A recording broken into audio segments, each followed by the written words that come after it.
लोकसभा के सप्ताहांत पर मैं जब अपने संसदीय क्षेत्र बक्सर और रामगढ़ जब आया हूं और मेरे सांसद बनने के बाद मेरा जो रामगढ़ विधानसभा जो खाली हुआ है, इस पर उपचुनाव संभावित है अक्टूबर में, और राजनीति के जो बरसाती जो मेढक हैं, जो चुनावी राजनीति के जो मेढक हैं, वो बेहद तेजी से सक्रिय हो गए हैं। एक पूर्व विधायक भारतीय जनता पार्टी के द्वारा एक कहानी लोगों को सुनाई जा रही है, पिछले 40 सालों की कहानी, और मनगढ़ंत फर्जी जो कहानी गढ़ने का जो तरीका है भारतीय जनता पार्टी के लोगों का, और इसका कोई भी जवाब इसलिए नहीं लोगों ने दिया, हमारे जो पूर्वज नेता हैं यहाँ, क्योंकि जिसकी पूरी बुनियाद ही राजनीति में और मुद्दे की बुनियाद झूठ पर हो, उसका क्या जवाब दिया जाए। लेकिन मैं जनप्रतिनिधि होने के नाते इस बात को मैं इसलिए आपके सभी लोगों के सामने मैं बताना चाहता हूं कि जिस जमानिया पंप की बात की जा रही है, यह जमानिया पंप सच है कि 40 साल 50 सालों से प्रस्तावित था, लेकिन किसी ने काम नहीं लगाया,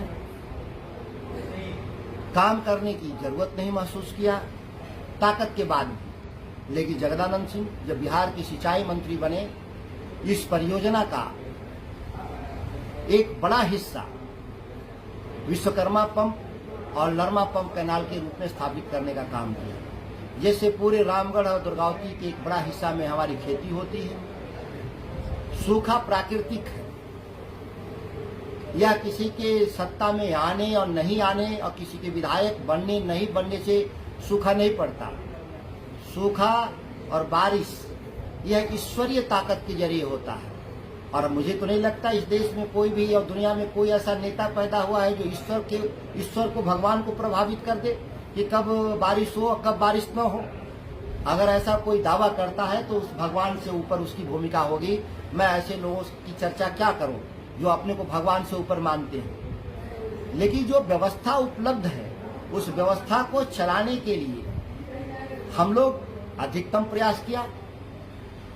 लोगों का कहना कि गंगा से पानी हम ले आएंगे रामगढ़ में, वे लोग तो पिछले 40 साल से कह रहे हैं कि गंगा का पानी लाएंगे। वो एमएलए रहे, बिहार में उनकी सरकार रही, उत्तर प्रदेश में सरकार रही भाजपा की, और देश में भी भाजपा की सरकार है। और आज भी जब हम आज हैं, आज की तारीख में भी दिल्ली में भाजपा की सरकार, उत्तर प्रदेश में भाजपा की सरकार, बिहार में भाजपा की सरकार, तो आपने क्यों नहीं पानी लाया गंगा जी का? और कौन रोक रहा है पानी लाने से? विधायक पानी नहीं लाता, पानी ले आने की जिम्मेदारी सरकार की होती है। और जब ये तीनों जब भाजपा की सरकार है और उसी भाजपा में वो पूर्व विधायक थे 5 साल, तो पानी क्यों नहीं आया? इसलिए नहीं आया कि ये जो भाजपा की जो निकम्मी सरकारें हैं तीनों जगह, यह किसान विरोधी हैं, और किसान विरोधी जो लोग होते हैं वह रामगढ़ में भी विरोध करेंगे, वह कैमूर जिला में भी विरोध करेंगे, और राज्य भर में भी विरोध करेंगे। मध्य प्रदेश से पानी आना है, वहां भी भाजपा की सरकार, बाणसागर, रिहन से पानी आना है, उत्तर प्रदेश से सोन में पानी आता है, वहां भी भाजपा की सरकार। ये जो भाजपा का जो कार्टेल है पूरे देश भर में और राज्य भर में, ये जो माफिया तंत्र जिन्होंने विकसित किया है किसान विरोधी, ये उसका हिस्सा रामगढ़ भी प्रभावित हो रहा है। जब हम पावर में थे तो परियोजनाओं को बना रहे थे, और जब भाजपा वाले आए तो कोई भी उसको बनाने का, आगे बढ़ाने का काम नहीं किया। ऐसे लोग केवल चुनाव के दौरान बरसाती मेढक के रूप में उछल कूद शुरू कर देते हैं और तमाम तरह के उन बातों को करते हैं कि हम जीवन कुर्बान कर देंगे, इस तरह से फिल्मी डायलॉग बोलते हैं। जैसे लोगों को लगता है कि पढ़े लिखे नहीं है।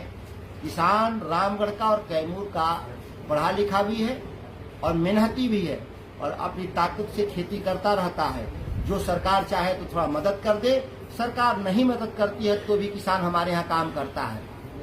तेरा जैतपुरा में 300 भाजपा वालों ने शिलान्यास करके 5-5 ईंट रख के चले गए, लेकिन फिर भी उन दोनों परियोजनाओं को मैंने पूरा करा करके पानी दिलवाने का काम किया।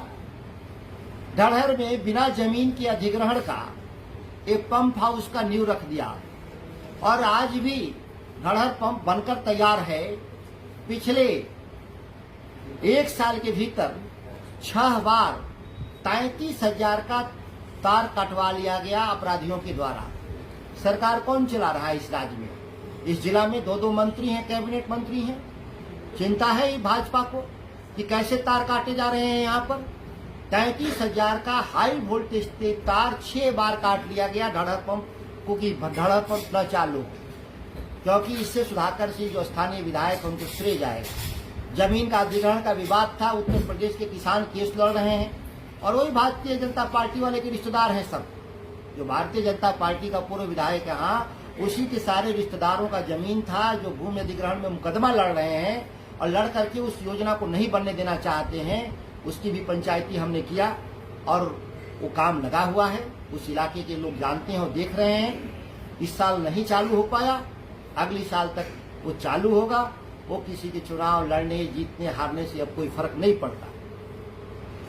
ये बरसाती जो मेढक हैं चुनावी राजनीति के, जिनके पिता भी प्रमुख थे, जिनका भाई भी प्रमुख था, जिनका भावा भी प्रमुख थी और एक चौथा आदमी है जो एमएलए बना था और आरोप लगाता है कि परिवारवाद दूसरे लोगों पे लगाता है कि परिवारवाद। यहाँ परिवारवाद नहीं चलता, यहाँ लोकवाद चलता है। लोग जिसको चुनते हैं वो नेता बनता है। और एक बार लोगों ने अवसर दिया विधानसभा में जाने का, जिसको पानी को मेगावाट बोला, बिजली को क्यूसेक बोला, पूरे नाक कटवा दिया रामगढ़ विधानसभा का भारतीय जनता पार्टी का पूर्व विधायक। उसकी पार्टी ने उसको दोबारा अवसर नहीं दिया बोलने के लिए लोग विधानसभा में। ऐसे लोग जाकर क्या करेंगे विधानसभा में, जिनको मेगावाट और क्यूसेक की समझ न हो, जिनको किसानी की समझ न हो, जिनका पूरा जीवन बीत ही गया दूसरे का धन हड़पने में, जिनके पास 5 एकड़ भी जमीन नहीं था जिनके पिता के पास, वो आज हवेलियों में रहते हैं लोग। तो किस तरीके से पैसे का अर्जन हुआ है इस पूरे रामगढ़ का बच्चा जानता है। उसको हम डिजिटल प्लेटफॉर्म पे आरोप न लगाए तो एक बच्चा जानता है कि किस तरीके से इन लोगों ने अवैध तरीके से धन अर्जित करके और लोग राजनीति में भी काम उसका निवेश किया और राजनीति इनके लिए व्यापार है, इसके सिवा कुछ नहीं। और जो दोनों पूर्व विधायक लड़ने की रेस में है, ऐसे लोगों को अपने जमाने में कोई काम नहीं किया। हम अगर काम नहीं किए होते सुधाकर सिंह के रूप में तो बक्सर का मैं सांसद कैसे बनता। सड़कों के निर्माण का जाल हो या हमने हॉस्पिटल का हो या स्कूलों का हो या नहरों के आधुनिकीकरण का सवाल हो या पावर हाउस का सवाल हो, पूरी बिजली की कैपेसिटी को 2 गुना रामगढ़ में हम लोगों ने 4 साल में कर दिया। फिर भी परेशानी है, परेशानी रहेगी।